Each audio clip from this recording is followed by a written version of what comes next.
Okay, so I just wanted to make this quick video on how to get your chat ID on Telegram. So what you first want to do is go over to desktop.telegram.org, which is where I'm at now, and download Telegram Desktop if you have not already. And once you do that, go over to Telegram Desktop and you want to find this user right here, Raw Data Bot, all one word.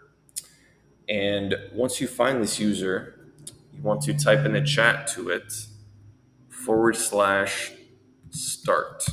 Okay. And then just push enter.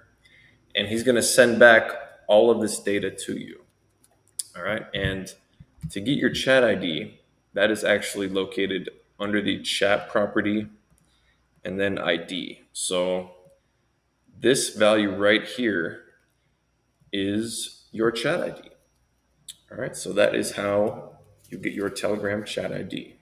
And if you found this useful, make sure you let me know down in the comments. If you did not find this useful, make sure you let me know that as well down in the comments. But regardless, I will catch you on a video soon. Thank you for watching, and I hope you have a great day. Thank you.